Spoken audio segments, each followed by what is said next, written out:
बिस्मिल्लाहिर्रहमानिर्रहीम अस्सलाम वालेकुम नाज़रीन, तुसी देख रहे हो उस्मानी ज़ई फार्म। अलहमदुलिल्लाह अज खीरे वाली ज़मीन के उपर मकई असी अलहमदुलिल्लाह लगवा रहे हैं।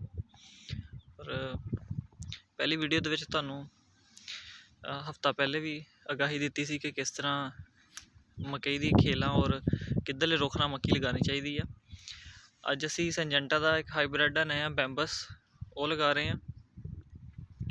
पिछली दफ़ा असी आजमाया वा अजमोदा बी है साडा बहुत ही अच्छा हाईब्रिड हैगा वा। अगर यदी अच्छी केयर की जाए, खाद पानी अच्छा दिता जाए। मैं इत्थे गल करना चाहवागा कि जिहड़ा रूसी ट्रैक्टर हुंदा ना, वो बाकी ट्रैक्टर नालों थोड़ी जी ना तेल की उहदी खपत ज़्यादा हुंदी आ, लेकिन वो जिहड़ा जोर खिंचदा वा ना, बाकी कोई भी उहदा मुकाबला नहीं कर सकता। इस तरह ये जिहड़ी वैरायटी हैगी इहनूं थोड़ा जिहा ध्यान की ज़्यादा जरूरत हुंदी आ। एक जिहड़ा काबल बच्चा हुंदा वा ते उहदे ते माँ बाप का ध्यान ज़्यादा ही हुंदा वा। इनू खाद पानी ज़्यादा देना चाहिए वा। सिर्फ 10% ज़्यादा यदि केयर करिए तो असी इतों 150 मन तो ज़्यादा पैदावार आसानी के नाल हासिल कर सकते हैं। ये कोई औखा काम नहीं हैगा। आसानी नाल असी 150 मन तो ज़्यादा पैदावार हासिल कर सकते हैं। और यदा सिर्फ एक है अगेती काश्त विच लगाया जा सकता वा। अगेती काश्त विच इनू लगा सकते हैं। और नाज़रीन दूसरा है कि अगेती वैरायटी है, इनू ना सिर्फ पानी का जड़ा वा उहदा खास ख्याल रखना चाहिए वा। उस टाइम जदों बूर कढ़ रहा होवे, इहदा अपना टैसल बना रहा होवे और क्रॉसिंग चल रही होवे, ये बड़ा इंपोर्टेंट टाइम हुंदा वा किसी भी हाईब्रिड वास्ते। क्योंकि उदों वो एक छली बना रहा हुंदा वा, क्रॉसिंग का टाइम हुंदा वा। अगर गर्मी का झटका किसी फसल नूं लग जाए, खासकर मकई नूं, बहारिया मकई नूं, ते पैदावार का मनफी असर हो सकता वा। और तुहानूं जिस तरह प्लाट नज़र आ रहा वा, असी पहले ये पर साडा खीरा काश्त होया सी और पटरे बनाए गए सी। जिस तरह है तुहानूं खेल नज़र आ रही है मशरक मगरब की सिमत। और असी खेलियां का रुख इस करके चेंज किया वा क्योंकि मकई का जिहड़ा पटरियां के उपर सीड लगता वा ना, उहदा तोरा बहुत स्लो हुंदा वा। असी पिछली दफ़ा तजर्बा कर चुके हैं, इसलिए असी खेलों का रुख चेंज किया वा। शमाल जनूब वाली साइड नूं असी खेलां कड्ढियां वा। और इहदा जिहड़ा बीज का चोका हैगा वा, ये परली साइड ते लगना वा।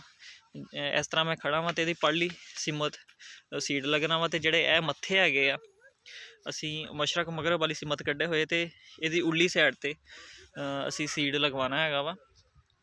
बहारिया मकई दे विच एक बहुत ज़रूरी चीज़ आ, अगर असी गलत सिमत सीड लगा देंगे तो वो उगाओ का हफ्ते 10 दिन का फर्क पै जाता वा। और पौधा कदे भी तुहाडी फसल के नाल नहीं रलता हैगा। नाज़रीन असी खीरे वाली ज़मीन के विच भी एक बैग DAP का इस्तेमाल किया वा खादां दे विच। और सब तो अहम गल जिहड़ी आ, जदों असी साडी मकई जर्मीनेट हो जाए, क्योंकि यह जिहड़ी बहारिया मकई आ हफ्ता 10 दिन 15 दिन लै जाती आ। अजकल मौसम टंपरेचर ठीक आ, तकरीबन 10 दिन बाद मैक्सीमम जर्मीनेशन हो जाती है इहदी। और जिद्दां जर्मीनेशन मुकम्मल हो जाए, सानूं अंदाज़ा हो जाता कि अज जर्मीनेशन मुकम्मल हो रही है। और उस दिन बिला कोई तखीर किए सानूं सुंडी वाला स्प्रे अपनी फसल ते लाजमी करना चाहिए वा। क्योंकि बहारिया मकई नूं शूट फ्लाई का हमला बहुत ज़्यादा हुंदा वा। अगर असी वो बर वक्त अपनी फसल ते शूट फ्लाई का स्प्रे ना करांगे तो साडी फसल नूं बड़ा नुकसान हो सकता वा।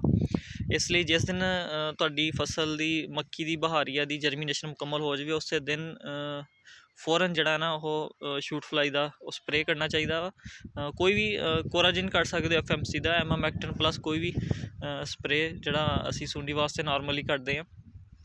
और टक वाली नोजल के नाल खेल दे विच सीधा बंदा तुरया जाए और स्प्रे करता जाए।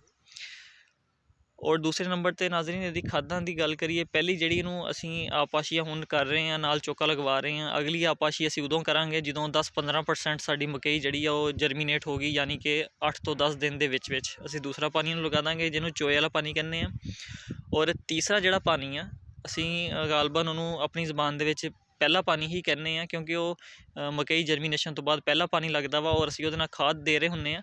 नाज़रीन तुसी अपनी बहारिया मकई की फसल नूं पहली खाद उदों देनी है जदों 4 तो 5 पत्ते मकई बना जाए मकई का पौधा। और यूरिया सिर्फ हाफ बैग देना वा, यानी 25 तो 30 किलो। क्योंकि जिहड़ा छोटा बच्चा हुंदा वा अगर पूरा फीडर भी भर के उन्होंने दे दीए तो उन्हें अपनी जरूरत के हिसाब नाल 5-7 ਘੁੱਟ ਹੀ ਪੀਣੇ ਆ। ਇਸੇ ਤਰ੍ਹਾਂ ਪੌਦੇ ਦੇ ਵਿੱਚ ਜਿੰਨੀ ਕੁ ਉਹਨੂੰ ਜ਼ਰੂਰਤ ਹੁੰਦੀ ਹੈ ਨਾਈਟ੍ਰੋਜਨ ਦੀ ਉਨੀ ਇਸਤੇਮਾਲ ਕਰਦਾ ਵਾ, ਬਾਕੀ ਜ਼ਮੀਨ ਦੇ ਅੰਦਰ ਜ਼ਾਇਆ ਹੋ ਜਾਂਦੀ ਆ। ਇਹ ਫਾਸਫੋਰਸ ਨਹੀਂ ਹੈ ਜਿਹੜੀ 40-45 ਦਿਨ ਤੱਕ ਜ਼ਮੀਨ ਸਟੋਰ ਕਰਕੇ ਰੱਖੇ, ਇਹ ਜਲਦੀ ਜ਼ਾਇਆ ਹੋ ਜਾਂਦੀ ਆ।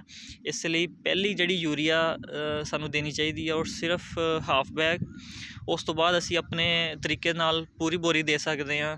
ਨਾਈਟ੍ਰੋਫਾਸ ਦੇ ਸਕਦੇ ਹਾਂ, ਉਹ ਵੀ ਪੂਰੀ ਬੋਰੀ ਦੇ ਸਕਦੇ ਹਾਂ। ਹੋਰ ਕਿਸੇ ਤਰ੍ਹਾਂ ਦੀ ਕੋਈ ਖਾਦ ਦੇਣਾ ਚਾਹੀਏ ਉਹ ਵੀ ਦੇ ਸਕਦੇ ਹਾਂ। ਲੇਕਿਨ ਪਹਿਲੀ ਜਿਹੜੀ ਯੂਰੀਆ ਵਾ 4 ਤੋਂ 5 ਪੱਤਿਆਂ ਦੀ ਸ਼ਕਲ 'ਚ ਉਹ ਹਾਫ ਬੈਗ ਦੇਣਾ ਵਾ। ਉਸ ਤੋਂ ਬਾਅਦ ਜਦੋਂ 1 ਫੁੱਟ ਦੀ ਫਸਲ ਹੋ ਜਾਵੇ, ਖਾਦਾਂ ਦਾ ਸ਼ਡਿਊਲ ਤੁਸੀਂ ਆਪਣੇ ਤਰੀਕੇ ਨਾਲ ਲੈ ਕੇ ਚੱਲ ਸਕਦੇ ਹੋ। 4 ਯੂਰੀਆ ਦੇ ਸਕਦੇ ਹੋ, ਉਹਨੂੰ 5 ਦੇ ਸਕਦੇ ਹੋ। ਔਰ ਜਦੋਂ 1 ਫੁੱਟ ਦੀ ਫਸਲ ਹੋ ਜਾਵੇ ਉਦੋਂ ਤੁਸੀਂ ਸਿੰਜੈਂਟਾ ਕੰਪਨੀ ਦਾ ਕੁਆਂਟਸ ਆ ਔਰ ਕੋਰਟੀਵਾ ਕੰਪਨੀ ਦਾ ਜ਼ਰਬਾਰ ਆ, ਆਪਣੀ ਫਸਲ ਦੇ ਉੱਪਰ ਇਹ ਜਿਹੜਾ ਹੈ ਅਮਾਈਨੋ ਐਸਿਡ ਅਗਰ ਤੁਸੀਂ ਸਪਰੇਅ ਕਰ ਦੋਗੇ ਤਾਂ ਤੁਹਾਡੀ ਫਸਲ ਦੀ ਗਰੋਥ ਔਰ ਉਹਦੇ ਰੰਗਤ ਔਰ ਉਹਦਾ ਜਿਹੜਾ ਹੈ ਛੱਲੀ ਦਾ ਸਾਈਜ਼ ਇਹ ਬੜਾ ਬਿਹਤਰੀਨ ਬਣਦਾ ਵਾ।